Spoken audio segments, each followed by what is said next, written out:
Welcome to another video of Out of the Dusty Box, where I read some of my poetry. Hope you like it. This is a selection of vampire poems. Yes, I know it's not Halloween yet, but I thought I would just do this anyway. Starting off with Halloween. On this still eve, as darkness hangs her blackest shroud upon the world, all restless spirits stalk, their festering fiendish cloaks unfurled, to haunt and taunt the innocents abroad. With screeching spells and cursing verse, their demon eyes do blaze, as with creaking calloused fingers curled, they grasp the very essence of innocent souls, to fill their empty gnawing bellies and smooth their tattered skin, that they might, just for this one all-hallowed night, feel whole again. So beware, my friend. Do not venture out into the shadowed street, lest you end up as demons drink and witches meet. Light candles, hang the garlic wreath upon your door, and think no evil thoughts throughout the day, that you might keep your spirit pure, and not fall victim to the snuffling shadows when they come to call. This one's called Immortal. With your devil's eyes you pierce me. Here I stand in my innocence, my white dress rent at my breast for you to drink your fill. Take me with you into the night. Coil your cold arms around my body. Squeeze me. Let my life fill you, my spirit nourish you, my blood quench your burning thirst. Then, when I am falling, faded near away to death, prick your wrist upon this thorn. Open yourself. Let me taste you. In death, give me what you are, immortal. And this one's called A Vampire's Lament.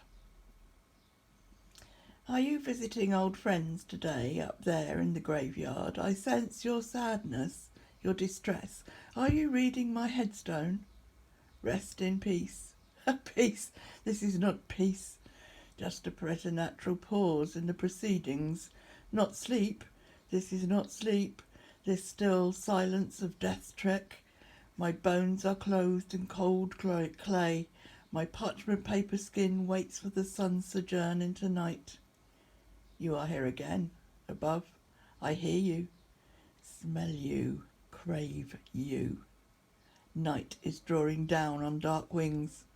Then, my friend, I will push aside my earthy blanket, brush the worms from my hair and flick the maggots from my suit. I will wander into town, seeking the sustenance to pacify the screaming need that tightens my skinny veins like catgut on a violin. I'll spy with my dead eyes in farms, cottages and inns, sniffing and seeking, selecting and savouring, the thrill of the game. You might be hurrying home when a fog unfurls around your feet. A sudden breeze ruffling the leaves might surprise you. A chill may play up and down your spine like frozen fingers on the black keys. Perhaps your heart, pulsing, pushing at your ribs, will signal to my senses that your blood is ready, boiling with fear, fat with emotion. I will step out of the shadow. A gentleman, you'll think, well-dressed, handsome, no spectre here or vagabond, but appearances, my dear. The seeming sophisticate, unseemly in his haste to take your arm, to hold your gaze with eyes so black and deep that suddenly you will find yourself drifting, hands stroking, kneading your flesh, your knees buckling, stumbling, hot breath on your neck, strange words in your ear, mesmerizing. I will be lost in the moment then, my dear, knowing nothing but gnawing need, the pain of want, blind lust for blood. I will take you into me, and as life's spark drains from your eyes, your memories will burn through my body like a forest fire. As your life flashes before you, speeding backwards down a dark tunnel towards the sanctuary of your mother, I will know your soul. I will possess your spirit. I will live again in that moment. Your body I will discard, useless as an empty wine bottle. I will drop you like rubbish on the pavement and stride on till my night's feasting, until dawn's threatening light harries me back to my grave. And this one is called Ensnared. Look deep into my eyes, you say. There is no time, no space, but here. I stare into the twin dark pools and enter your soul. I am nothing, floating without fear, waiting for your command. Your hands move inches from my skin, not touching, moving over my body. I feel the heat within. Dance for me, you say. I am one with the music, swaying, bending in its flow. The rhythm takes me, and I am the melody, keeping my eyes on your face, aware of how your hunger grows. Close your eyes, you say. Soft velvet binds me. Your hand brushes my cheek, snakes down my arm and captures mine. Don't move, baby, do not speak. Ah, little one, you tremble, you say, and tell me, please do not be scared. It is not fear which moves me, but knowing that my body and soul are bared to you and given totally. Shiver. I am the smoke that curls around you in the dark alley and the unlit street. I am the breeze from nowhere which swirls through your hair when just moments ago all was calm. I am that shiver down your spine, making you run, premonition pulsing in your heart. Every beat echoes within my empty veins. I am an ache, a need, an empty vessel. Your blood sings to me and I must answer. Predator. A shadow within shadows, waiting, sniffing the air. A curved and cruel smile when the scent of a choice victim invades his mind, blurring his residual reason.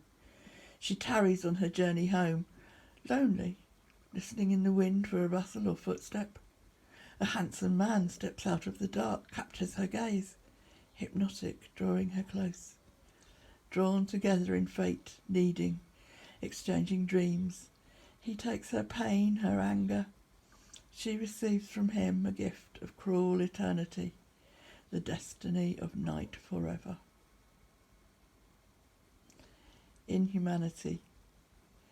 When you found me, I was sadness, waiting for my world to fall. You spoke of mysteries untold and bid me listen to their call. I was ripe for you to plunder from the vine of my despair. I did not listen in my needing to the voice that screamed, beware. As we travelled to your castle, you entranced me on the way. I did not think to question why we rode at night instead of day. Under moonlight in your great coach we sped ever further east. Folk we passed along the way made warning signs against the beast. You dismissed them as mere peasants full of ignorance and doom, and turned my thoughts to passion which brushed away my gloom. You fed me visions of a life with every appetite replete. By the time we reached your towers, my bewitching was complete. I convinced myself I needed all the things you had to share, so I left my past behind me like a coat cast on a chair. You seduced me with your sorcery and your dark unspoken dreams, and as the wanting grew inside, I heeded not the distant screams. I did not know that you were darkness come to terrorise this place, that in reality you had no form, no substance and no face.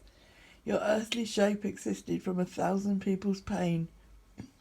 Men and women you had lured in, tortured, broken, made insane. The groans, the grief, the pleadings as you fed upon men's tears, the wailing of your minions was like music to your ears.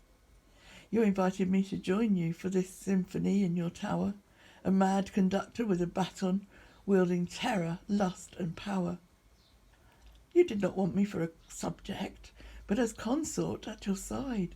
I was trapped inside your glamour. You were not to be defied.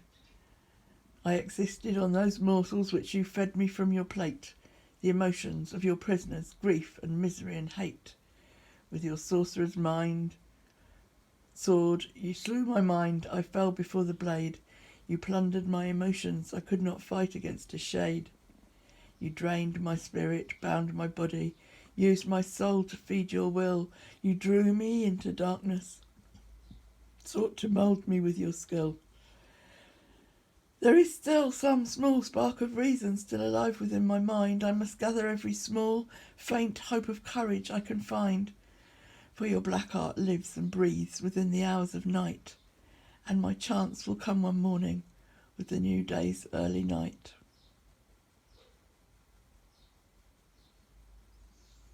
The lady turned. Hot breath in my ear and a rough tongue licking my face dragged me back to consciousness. Someone is calling. Ben! Ben, here boy! A pungent smell assails my nose. I feel like I am underwater, gasping for air. Air which is fetid with the smell of shit and piss, and I am propped up against a wire fence with arms that won't work and a brain which is telling me I should be hurting, but the smell is coming from the pool of body waste in which I am half sitting, half lying, and must have been what attracted the dog to come and investigate. It is shoving at my hand with its nose, trying to encourage me to pat it. Ben, come here now. What are you doing? Oh, Christ, miss, can you hear me? Are you hurt, miss? The feeling is coming back, but it's not right. I'm buzzing, fizzing. I feel like an electric charge is re-energising my body. Can't lift my head yet. All I can see is a pair of brown shoes and the bottoms of a pair of frayed jeans. He has the dog under control. I can feel its presence slip from my side, its excitement waning as it obeys its master. Hello? Do you need help? Shall I call an ambulance? The police? Now my brain is exploding with images of the preceding hours. A club, music, mesmerising pale blue eyes, caution to the wind, and a walk outside to get some air. He had shown me, told me, picked me. Falling through time and space, through colours and senses. I lick my lips. I can taste. Anger replaces my confusion. Where the fuck was he? Was it all lies, date rape by some sleazy lying bastard? Another pair of shoes joins the brown ones. The dog is growling. In my head, a voice. Feed, little one, and grow strong. I lift my head and smile, and the brown-shod man gasps. He turns to flee, but my creator has him by an iron grip. Slowly I rise and stand before them. My tongue flicks across my newly budded fangs. I hope you enjoyed this venture into my vampire diaries, as it were. Thank you for listening. Give me a like and a share and subscribe.